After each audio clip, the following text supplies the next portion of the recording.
नमस्कार सर्वांना, स्वागत आहे सर्वांचं साक्षी गोट फार्म चॅनलवर. गाय धुयाचं चालू आहे बरं का. आणि आमची गाय दूध येत नाही, तिला धुयाचं म्हटलं का लय वाईट वाटतंय.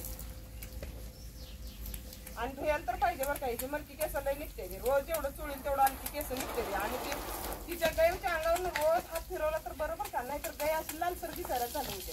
तिची मरकी केस वर येते ती आणि लालसर दिसते. ज्यावेळी आपण हात फिरवतो तिची मरकी केस काढतो ना, त्यावेळी गाय अशी म्हणजे पांढरी शुभ्र दिसते.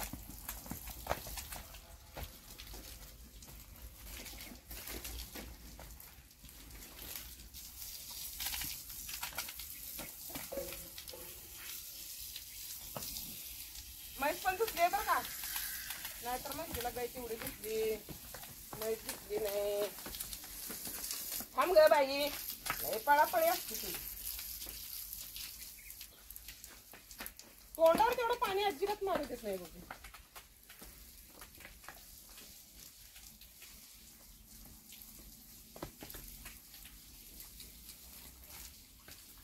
हे काय झालंय?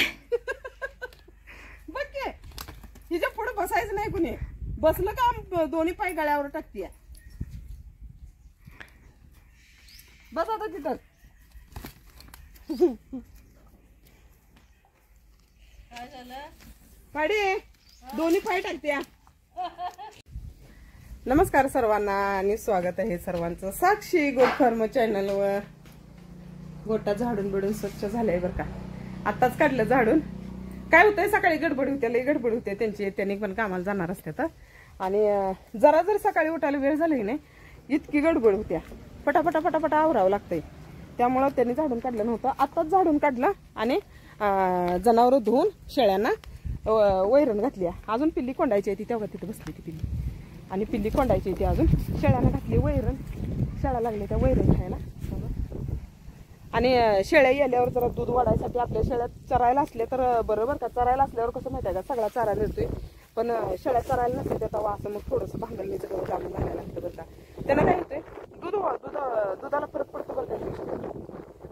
भांगलणीची वैरण आणली की दुधाला चांगला फरक पडते आणि शेळ्या पण चांगलं खाते त्या. आता ह्यातली एक काडी पण राखत नाही त्या बरं का संध्याकाळपर्यंत. आता यांना संध्याकाळपर्यंत काही नाही घालत ठेवत. तिथं टाकलंय, तिथं टाकलंय, नंतर इथं टाकलंय आणि तिकडं बोकडाला पण टाकलंय वैरण. आणि याचं बघा कुठं बसायचं चाललंय. या काय कुठं बसलाय, निवांत बसलाय. हे इथं बसले आणि ते तिथं बसले ती दोन. आता काय करायचंय, त्यांना कोंडून घालायचं तिघांना.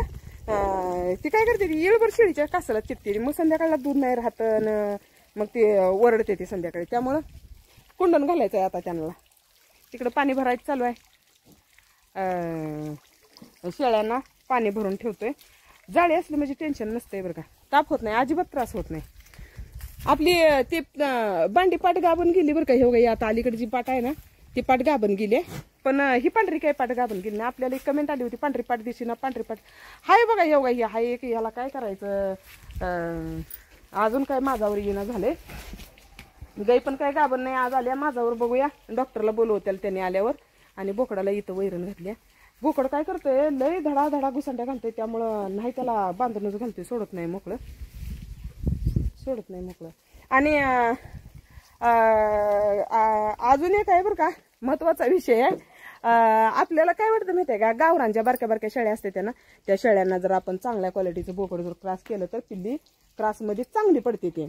आता तुम्ही जरा आपल्या गावरान शेळ्या पण जरा मोठ्या असल्या तर तुम्ही त्याला क्रॉस करू शकता बरं का, मोठे बोकड. पण आपल्या ज्या बारक्या शेळ्या असते त्या बारक्या शेळ्यांना क्रॉस करू नका बरं का.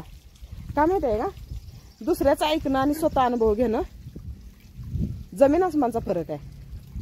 काय होतंय, शेळ्या असते त्या बारक्या आणि आपण क्वालिटीच्या बोकडानं जर क्रॉस केलं ना, तर शेळ्या गाभण नाही तर तोपर्यंत लई छान दिसते त्या बरं का. पण ज्यावेळी शेळ्या यायला होते त्या ना, तेव्हा ते नुकसान आपलंच होतंय, सांगणाराचं काय नाही होत. त्यामुळं पिल्ली मोठी पडते ती. एवढंच होतंय की गावरान शेळ्या असते त्या बारक्या आणि आपण मोठं जर बिटल किंवा बिटल बोकड म्हणा, परत आणखी कुठलं म्हणायचं, जी मोठ्या चांगल्या जातीची जी मोठी पिल्ली तयार होणार आहे ती ना, ती बोकड तुम्ही क्रॉस करू नका बरं का. त्यानं काय होतंय, जर बोकडावर जर पिल्ली गेली ना, पिल्ली मोठी पडते ती आणि शेळ्या यायला झाल्यावर शेळ्या त्यात दगावू शकते. त्या जवळजवळ 80% प्रमाण आहे बरं का त्यात शेळ्या दगावायचं. हां, गावरानमधली शेळी जर मोठी शेळी असली, जशी की आमची काळी शेळी मोठी होती, त्या शेळीला चालतंय.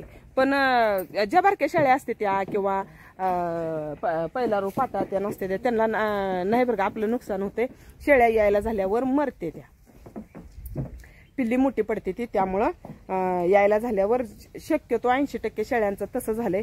त्यामुळं ज्या गावरान शेळ्या असते त्यांना, त्या गावरान शेळ्या जर मोठ्या असल्या, आता गावरानमध्ये पण जरा मोठ्या असते त्या, जरा बारक्या असते त्या शेळ्या, बारक्या शेळ्यांना क्रॉस करायचं नाही बरं का, गावरानच बोकड क्रॉस करायचं. पण ते मोठ्या शेळ्या असल्या तर चालतंय, पण बारक्या शेळ्यांना क्रॉस करू नका, बिनकामाचं नुकसान करून घेऊ नका. आपली ती बारकी जरी पिल्ली पडली, मला मी म्हणते 10-12 हजार जरी दोन्ही पिल्ल्यांना चालत तरी पण चालतंय, पण नुकसान एवढं नको, नुकसानपासून वाचायला पाहिजे बघा. अनुभव आलाय म्हणून सांगायला लागल्या. आता ऐकायचं न ऐकायचं ते ज्याच्या त्याच्या मनावर नसते. मला जे अनुभव आलाय ते मी सांगायला लागल्या, तर कसं वाटतंय बघा. आणि आता काय होतं माहिती आहे का, आमचं बोकड जे आहे ना, हे मोठं बोकड आहे ना, ह्याला काय करते ती, बारक्या बारक्या शेळ्या असलेल्या घेऊन येते ती क्रॉस करायला, पण काय उपयोग नसते, ते तुमचंच नुकसान होणार आहे. त्यामुळं चांगलं गावरान शेळ्यांना, गावरानमधलंच एखादं मोठं बोकड असलं तर क्रॉस करायला चालतंय, पण असली मोठी बोकडं चालत नाही ती बरं का क्रॉस करायला. जवळजवळ 80% नुकसान होते. एखाद्या शेळ्या चांगल्या गेल्या तर गेल्या, नाही तर 80% नुकसान होते. आता बारक्या बारक्या जर शेळ्यांना क्रॉस केलं तर चालत नाही. त्यामुळं बघा कसं काय वाटतंय, आणि कुणाकुणाला असा अनुभव आलाय ते पण सांगा. आता बरीच जण गावरान शेळ्या आहेत आपण क्रॉस करायला, बिटल बोकड किंवा आपलं कोटा जातीचं अशी बोकडाकडं क्रॉस करते ती. त्यामुळं ते काय चालत नाही म्हणजे चालतंय, पण यायला झालं का शेळ्या दगावू शकते त्या. त्यामुळं बघा, विचार करा. आणि कसा वाटतोय व्हिडिओ सांगा सगळ्यांनी. व्हिडिओला लाईक करा, शेअर करा, नवीन असलेल्याने सपोर्ट करा. आणि आपलं जे दुसरं चॅनल आहे ना, साक्षी प्रणव ब्लॉग म्हणून, ते पण चॅनल आपण चालू करणार आहे, आणि त्यावर आपलं घरातलं व्हिडिओ असणार आहे इथं. त्यामुळं यावर आपलं शेळीपालनचंच व्हिडिओ असणार आहे आणि त्यावर आपलं घरातलं व्हिडिओ असणार आहे. त्यामुळं व्हिडिओ सगळ्यांनी पूर्ण बघत जावा. आणि मेन म्हणजे काय माहिती आहे का, तुम्ही अर्धा मुर्धा व्हिडिओ बघता आणि मग विचारता हे काय करायचं ते काय करायचं. त्यामुळे व्हिडिओ पूर्ण बघत जावं, म्हणजे मग तुम्हाला समजेल की त्या व्हिडिओत नेमकं काय सांगितलंय, काय काय माहिती आहे. आणि आपल्या प्रत्येक व्हिडिओत काय ना काय माहिती असते बरं का. आपल्याला जे अनुभव आलाय ते असते, म्हणजे फालतू काय नसत्या किंवा मोठेपणा सांगायचं, हवा करायचं असलं काही नसते. आपल्याकडे ओरिजिनल माहिती असत्या. जेवढं मला अनुभव आलाय तेवढा. आणि आपण ब्लॉगच्या चॅनल आपण आपल्याला आयुष्यात पहिल्यापासून जे त्रास झाला, त्यातनं काय काय शिकायला मिळालं, कुणाकुणाकडं काय काय शिकायला मिळालं, चांगलं वाईट अनुभव, ते आपण आजपर्यंत काही बोललो नाही चॅनलवर. त्यामुळं आपण आता इथनंच त्या ब्लॉगच्या चॅनलवर सांगणार आहे. त्यामुळं व्हिडिओ सगळ्यांनी त्यावरचं पण बघत जावा. अजून काही टाकलं नाही तर व्हिडिओ टाकणार आहे मी, बहुतेक मी सोमवारपासून टाकेन व्हिडिओ. त्यामुळे व्हिडिओ सगळ्यांनी पूर्ण बघा.